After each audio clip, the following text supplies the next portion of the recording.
ಎಲ್ಲರಿಗೂ ನಮಸ್ಕಾರ. ನಾನು ಈ ವಿಡಿಯೋವನ್ನು ನಮ್ಮ ದೇವತೆ ವಾರಾಹಿ ಅಮ್ಮನವರಿಗೆ ನಮಸ್ಕಾರ ಮಾಡೋದ್ರೊಂದಿಗೆ ಪ್ರಾರಂಭ ಮಾಡ್ತಾ ಇದ್ದೇನೆ. ಇಂದಿನ ವಿಡಿಯೋದಲ್ಲಿ ನಾವು ನೋಡಲಿರುವುದು ಏನೆಂದರೆ, ಇಂದು ಶುಕ್ರವಾರ. ಈ ಶುಕ್ರನಿಗೆ ಬಹಳ ಪ್ರಿಯವಾದದ್ದು.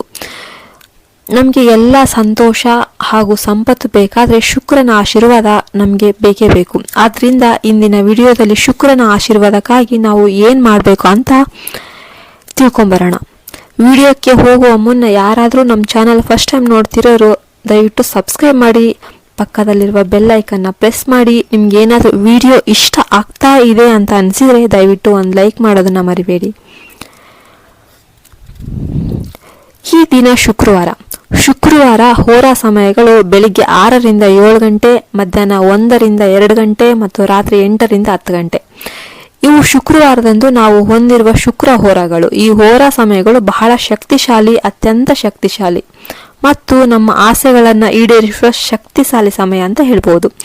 ಈ ಶುಕ್ರ ಹೋರ ಸಮಯದಲ್ಲಿ ನಾವು ಚಿನ್ನವನ್ನು ಖರೀದಿಸಲು ಬಯಸಿದರೆ ಈ ಸಮಯದಲ್ಲಿ ನೀವು ಚಿನ್ನವನ್ನು ಸೇರಿಸಲು ತುಂಬಾ ಬಲವಾದ ಯೋಗ ಇರುತ್ತೆ. ಅದೇ ರೀತಿ ನಾವು ಏನಾದರೂ ಮಾಡಬಹುದು.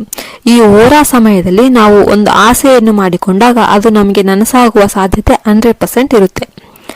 ಅದರ ಭಾಗವಾಗಿ ಈ ಶುಕ್ರ ಹೋರ ಸಮಯದಲ್ಲಿ ಮಾಡಬೇಕಾದ ಒಳ್ಳೆಯ ಕೆಲಸವನ್ನು ನಾನು ನಿಮ್ಮೊಂದಿಗೆ ಹಂಚಿಕೊಳ್ತೇನೆ. ನಮ್ಮಲ್ಲಿ ಇನ್ನೂ 2 ಶುಕ್ರ ಹೋರ ಸಮಯಗಳಿವೆ. ಅಂದರೆ ಮಧ್ಯಾಹ್ನ 1ರಿಂದ 2 ಗಂಟೆ ಮತ್ತು ಸಂಜೆ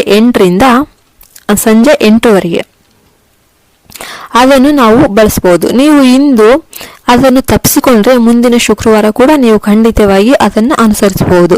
ಇಂದು ನಾನು ಈ ಶುಕ್ರ ದೇವರ ಬಗ್ಗೆ ನಿಮಗೆ ಹೇಳ್ತೇನೆ. ನಾವು ಅನುಸರಿಸಬೇಕಾದ ವಿಧಾನ ಏನಂದ್ರೆ, ನಾವು ನಮ್ಮ ಜೀವನದಲ್ಲಿ ಯಾವುದೇ ಆಸೆಯ ಬಗ್ಗೆ ಚಿಂತಿಸದೆ ಸಂತೋಷವಾಗಿರಬೇಕು.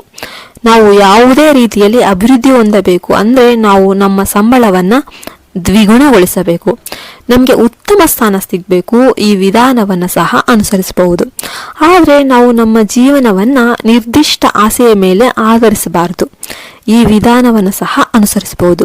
ಈಗ ಏನ್ ಮಾಡ್ಬೇಕೆಂದ್ರೆ, ಈಗ ನೀವು ಮೊದಲು ಈ ಚಿಹ್ನೆಯನ್ನು ಪರದೆಯ ಮೇಲೆ ತೋರಿಸಿರುವಂತೆ ಬರೆಯಬೇಕು. ಹಸಿರು ಬಣ್ಣದ ಪೆನ್ನು ಮತ್ತು ಬಿಳಿ ಬಣ್ಣದ ಕಾಗದವನ್ನ ತೆಗೆದುಕೊಳ್ಬೇಕು. ಹೀಗೆ ತೆಗೆದುಕೊಂಡು ಈಗ ಪರದೆಯ ಮೇಲೆ ತೋರಿಸಿರುವಂತೆ ನೀವು ಹಸಿರು ಬಣ್ಣದ ಪೆನ್ನು ಹೊಂದಿರುವ ಕೋಡನ್ನ ಬಲದಿಂದ ಎಡಕ್ಕೆ ಎಳೆಯಲಾಗುತ್ತೆ ಮತ್ತು ನಾವು ಅದನ್ನ ಈಗ ಹೀಗೆ ಸೆಳೆಯಬೇಕು. ಇದನ್ನು ಶುಕ್ರ ನಕ್ಷತ್ರ ಅಂತ ಕರಿಬಹುದು. ಈ ಚಿಹ್ನೆಯು ತುಂಬಾ ಶಕ್ತಿಶಾಲಿ. ಈ ಚಿಹ್ನೆಯನ್ನು ಹೀಗೆ ಚಿತ್ರಿಸಿದ ನಂತರ ನಾವು ದೃಢೀಕರಣ ಸ್ವಿಚ್ ಪದವನ್ನ ಬರೆಯಬೇಕು. ಇದು ಲಾರ್ಡ್ ಶುಕ್ರನಿಗೆ ಸಂಬಂಧಿಸಿದ ಸ್ವಿಚ್ ಬೋರ್ಡ್. ಈಗ ಆ ಸ್ವಿಚ್ ಬೋರ್ಡ್ ಯಾವ